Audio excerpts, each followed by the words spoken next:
Bab 721. Sejujurnya, ada sedikit yang bisa dicapai antara dua orang. Rasa bersalah teratasi karena tidak ada yang bisa dilakukan untuk Nyonya Linton Group. Jika bisnis wanita itu tertunda sebagai akibat dari apa yang terjadi, mereka akan diliputi rasa bersalah dan penyesalan. Daniel menggigit bibirnya dan berkata, "Kalau begitu, dengan senang hati saya akan menuruti dan berterima kasih kepada Nyonya Jones atas keramahan Anda." Nyonya Jones melontarkan senyum dingin sebagai tanggapan, "Itu lebih seperti itu." Kerumunan berkumpul di sekitar Mrs. Jones lagi dan terus memberikan pujian, berharap untuk memenangkan hatinya. Beberapa bahkan sampai menjelek-jelekkan Daniel dan Hannah. Kelompok itu mengucilkan Hannah dan Daniel. Karena malu, mereka berdiri di samping dan memandang tanpa tujuan ke kerumunan yang mengelilingi Mrs. Jones. Tak lama kemudian, sebuah Rolls-Royce berhenti di pintu masuk lingkungan itu. Pintu terbuka, dan seorang pria muda mengenakan setelan putih dan sepatu kulit keluar dari mobil.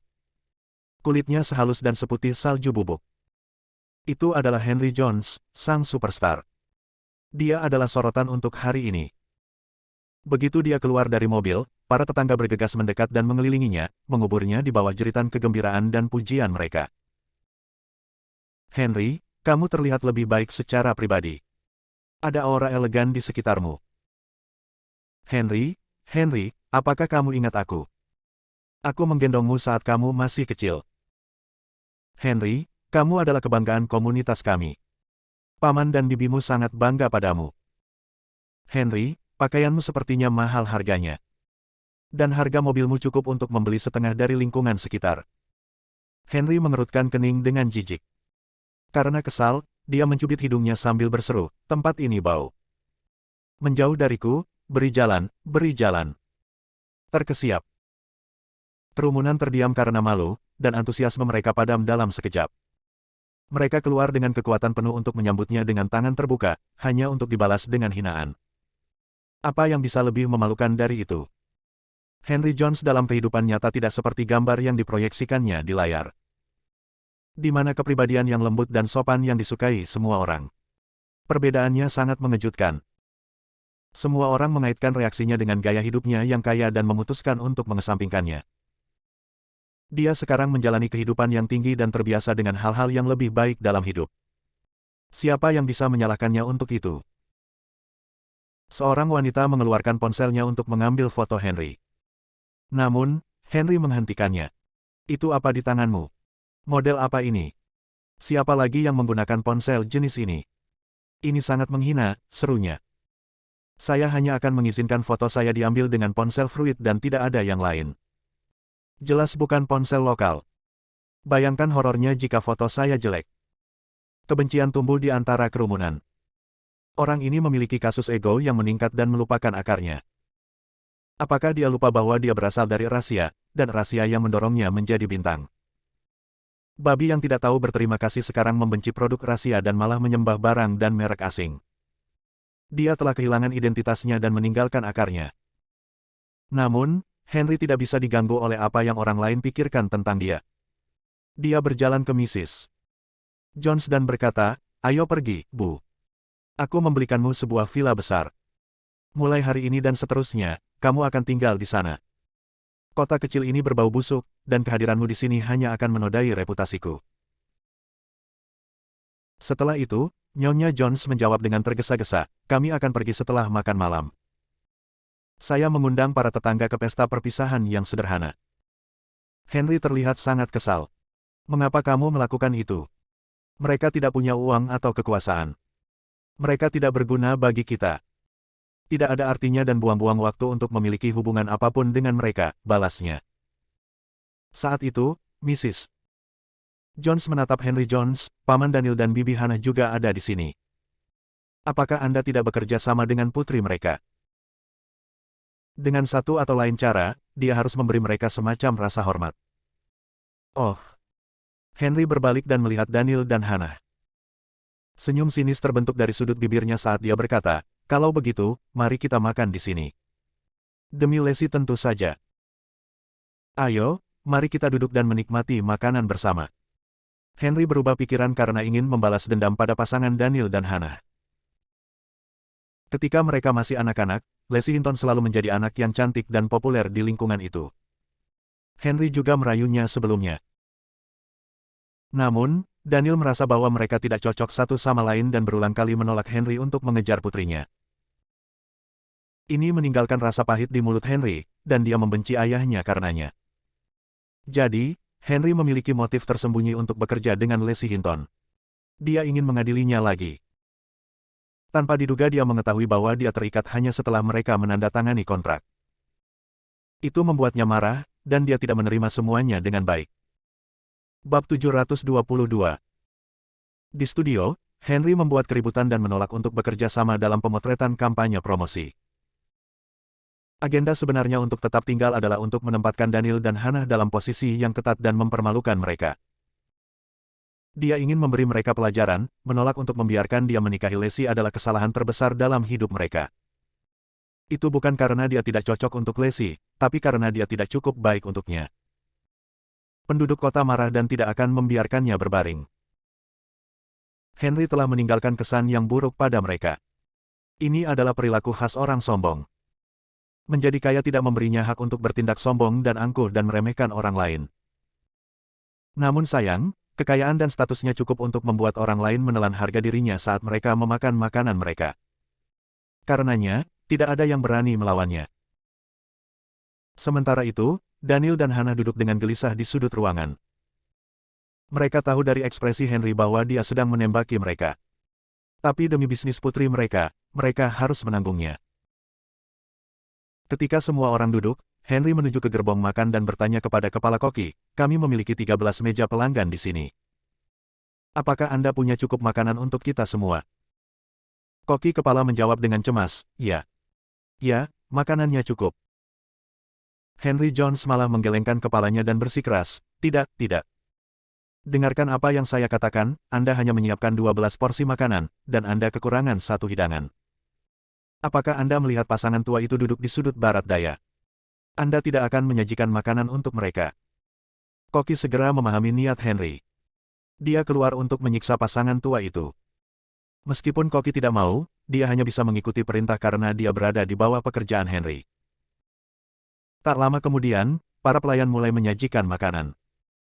Setiap meja disajikan dengan 4 makanan pembuka, 8 hidangan utama, dan 2 sup. Itu adalah acara yang luar biasa. Sebaliknya, meja tempat Daniel dan Hannah duduk kosong. Bahkan peralatan makan mereka tidak dikeluarkan. Keduanya tertekan dan dilema tentang apa yang harus dilakukan. Canggung untuk menyatakan yang sudah jelas, namun tetap diam bukanlah solusi. Saat itu, Henry dengan cepat bereaksi dan membuat pernyataan palsu, "Chef, apa yang terjadi di sini? Mengapa tidak ada makanan untuk Paman Daniel dan Bibi Hannah?" Koki itu menjawab dengan tergesa-gesa, "Maaf, Tuan Jones.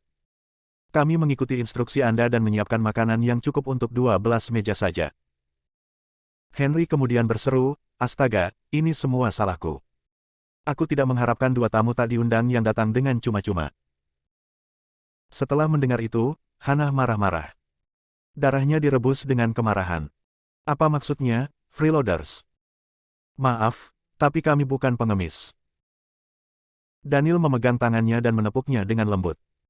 Dia kemudian berbisik, "Bertahanlah untuk kebaikan yang lebih besar. Kami melakukan ini untuk Leslie."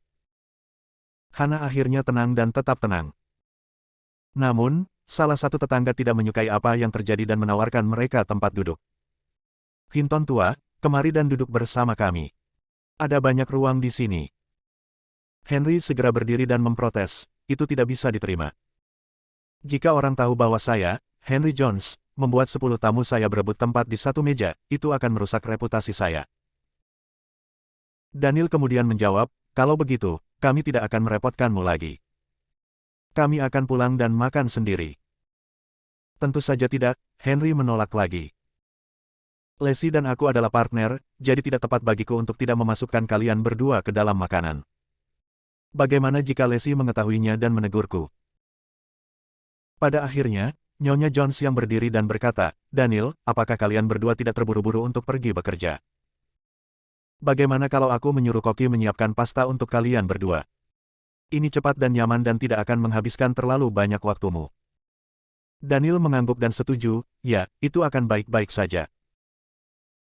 Setelah itu, Henry melambai ke Koki dan menginstruksikannya, Koki, 2 porsi pasta, tolong. Hana menatap tak percaya saat dia menatap Henry. Perasaan permusuhan yang kuat memenuhi perutnya saat dia bergumam, pekerjaan yang luar biasa. Di sampingnya, Daniel berulang kali menghiburnya, biarkan saja, sayang. Jangan biarkan kejenakaan mereka mengganggumu.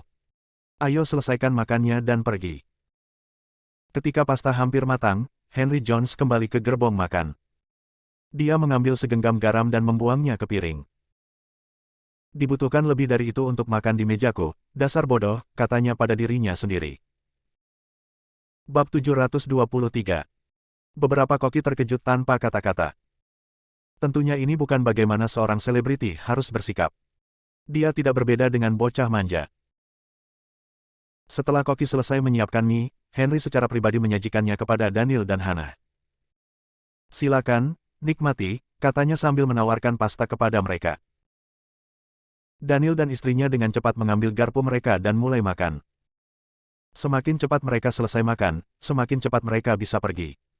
Untuk tinggal di sana 1 menit lagi adalah siksaan. Segera setelah mereka menggigit, mereka meludahkan seteguk pasta secara bersamaan. Itu luar biasa asin. Ini bukan sepiring pasta. Itu praktis sepiring garam. Itu adalah pukulan terakhir bagi Hana, yang membanting sumpitnya ke meja dan berteriak, Henry Jones, kamu telah melewati batas. Ini bahkan tidak cocok untuk babi, katanya. Henry hanya menjawab dengan dingin, tepat sekali. Kalian berdua hanya cocok untuk makanan babi. Anda bajingan. Hana berteriak. Dia berdiri dan meraih Daniel, Daniel, mari kita pergi. Tahan di sana, raung Henry. Kamu harus menghabiskan makananmu sebelum kamu diizinkan pergi. Kalau tidak, aku akan memutuskan kontrak dengan Lacey, dan dia harus memberiku ganti rugi 100 juta. Apa? 100 juta sebagai kompensasi. Wajah Daniel dan istrinya menjadi pucat. Linton Group adalah organisasi kaya, tetapi dananya diinvestasikan di pasar terbuka. Jika Linton Group dipaksa untuk membayar pembayaran 100 juta, itu bisa mendorong perusahaan ke dalam kebangkrutan. Mereka berdua hancur. Pada akhirnya, Daniel menggertakkan giginya dengan marah dan berbalik ke arah Hana. Sayangku, aku merasa lapar. Biarkan aku mendapat bagianmu juga, katanya padanya. Dia siap menanggung beban sendirian. Rasa tidak berdaya muncul di wajah Hana. Tapi sayang, kamu punya penyakit jantung. Kamu tidak boleh makan terlalu banyak garam. Katanya dengan tenggorokan yang tercekat. Aku baik-baik saja, jawab Daniel dengan senyum yang dipaksakan. Pikirkan saja apa artinya bagi Lacey. Dia duduk kembali, mengambil garpunya, dan mengambil seteguk pasta di depannya. Rasa yang luar biasa memaksa Daniel untuk menutup matanya tanpa sadar, dan pipinya bergetar tak terkendali. Dia merasakan detak jantungnya berdebar kencang di seluruh tubuhnya. Pada akhirnya, dia berhasil memasukkan pasta yang mengandung garam ke tenggorokannya. Begitu mulut pasta pertama mengenai perutnya, dia merasakan perutnya mengencang dan perutnya melilit. Dia tidak berani membayangkan apa yang akan terjadi padanya jika dia menghabiskan kedua piring. Seorang pria parubaya seusia dengan Daniel tidak tahan untuk menonton dan mulai berbicara, Mrs. Jones, kami telah bertetangga selama ini. Tentunya ini tidak perlu. Henry tersenyum licik padanya dan berkata, Paman Wang, apakah putri Anda masih belajar film? Sepatah kata lagi dari Anda, dan saya pasti akan mengakhiri masa kuliahnya di perguruan tinggi. Anda sebaiknya tidak menggoda saya. Pria itu segera menjepit karena dia tidak berani mengatakan sepatah kata pun. Semua orang gemetar ketakutan dan tetap diam. Mereka tidak dalam posisi untuk melawan Henry Jones dan tidak mampu menyinggung perasaannya.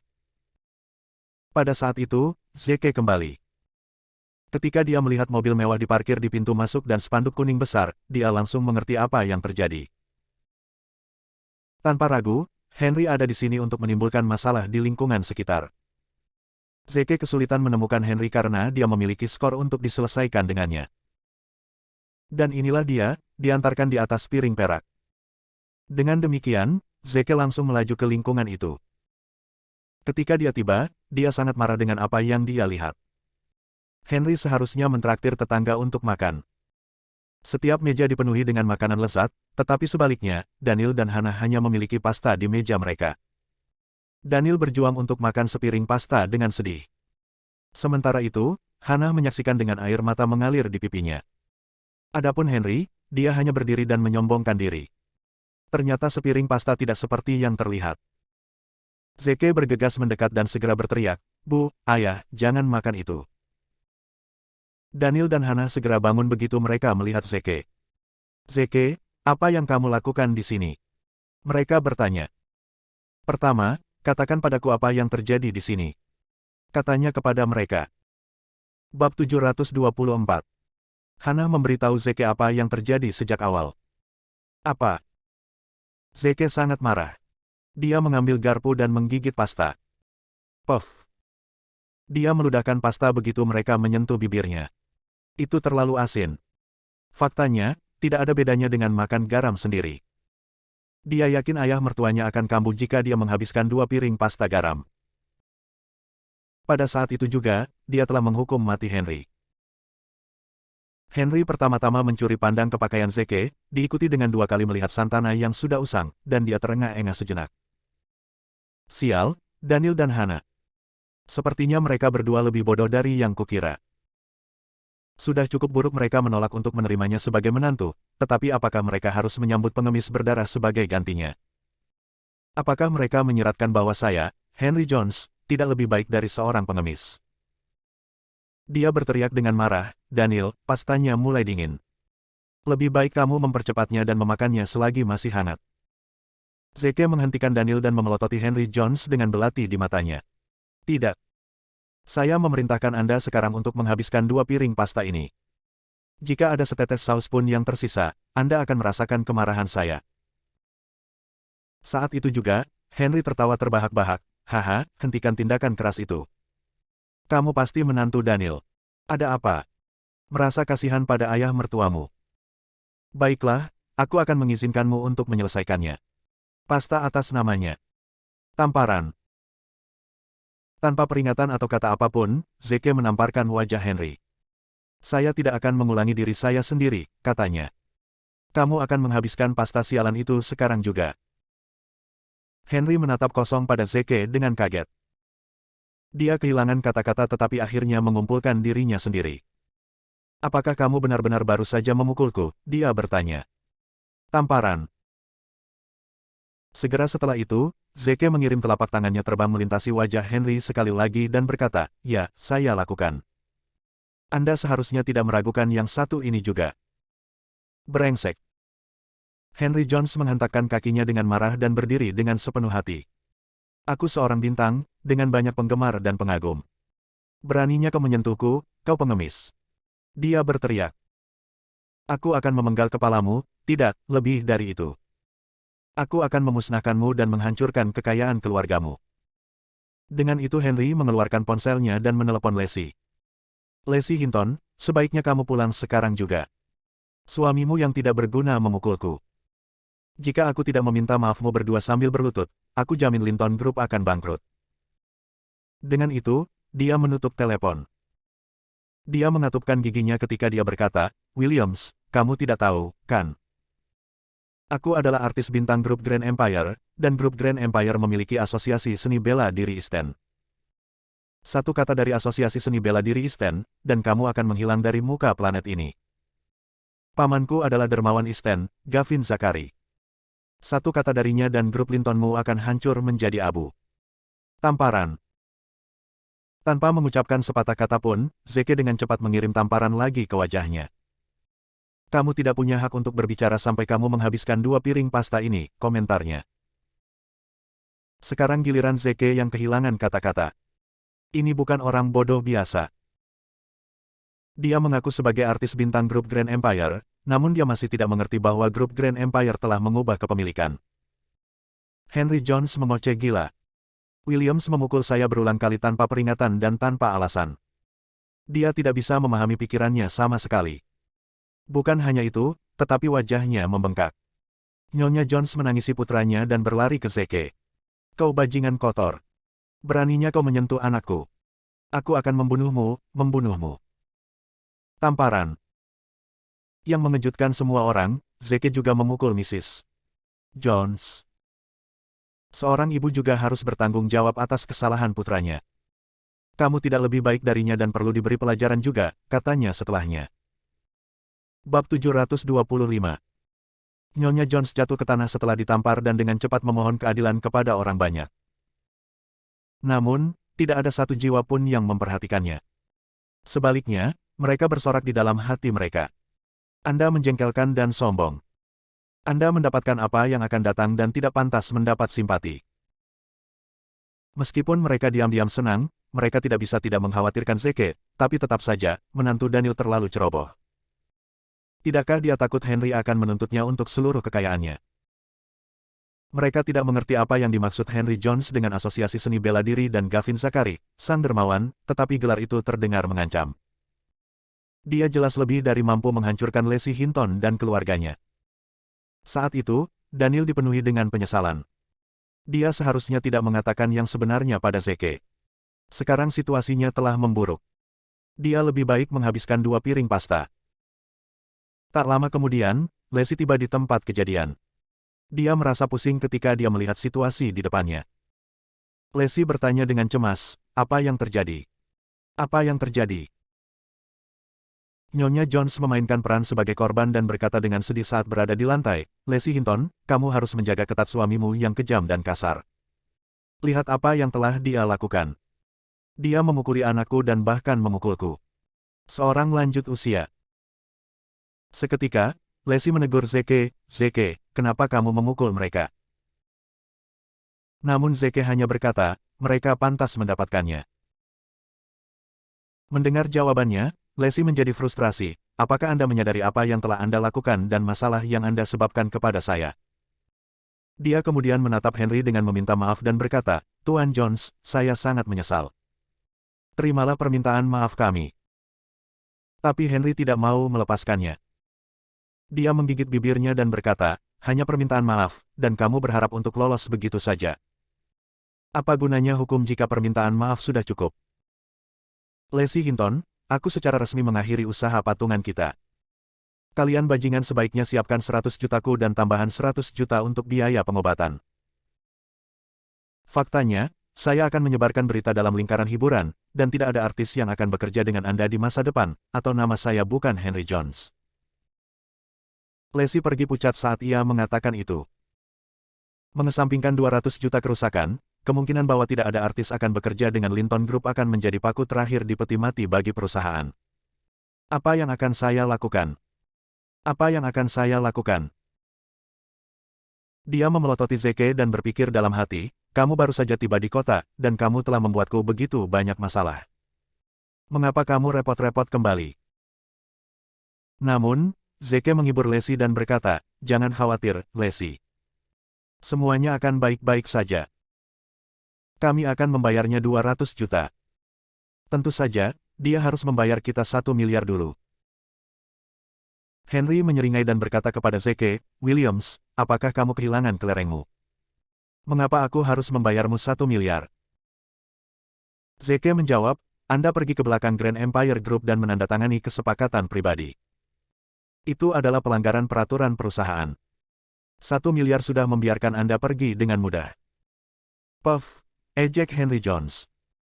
Bahkan jika itu benar, itu akan terjadi pada grup Grand Empire. Apa hubungannya denganmu? Zeke mengangkat bahunya dan berkata, saya minta maaf atas kurangnya perkenalan. Saya Zeke, bos grup Grand Empire. Haha. Henry Jones tertawa terbahak-bahak. Kamu membunuhku. Semua orang tahu grup Grand Empire milik Asosiasi Seni Bela Diri East End. Bagaimana kamu bisa mengatakan itu dengan wajah datar? Bahkan Lacey terlihat sangat kesal. Zeke melakukan tindakan keras lagi. Mengabaikan ejekannya, Zeke membalas, kamu tidak percaya padaku. Baiklah, izinkan aku menunjukkannya padamu. Dia mengeluarkan ponselnya dan menelepon wakil presiden Grand Empire Group yang cantik, Jesse Diaz. Jesse, Henry Jones melanggar kebijakan perusahaan dan menandatangani kontrak dukungan pribadi. Beri dia denda 1 miliar penalti. Jika dia menolak untuk membayar ganti rugi, silakan lanjutkan dengan tindakan hukum. Dipahami. Di ujung telepon yang lain, Jesse menjawab. Henry tampak kecewa. Ah, begitu. Hanya gertakan. Daniel dan Hannah tersayang, apa yang kalian berdua pikirkan dalam memilih pecundang ini sebagai menantumu? Hey Williams, apakah kamu sudah selesai dengan kejenakaanmu? Sekarang giliranku untuk menunjukkan kepadamu apa yang aku mampu. Dia mengeluarkan ponselnya untuk memanggil Gatpanya, Gavin Zakari, untuk meminta bantuan. Tapi kemudian,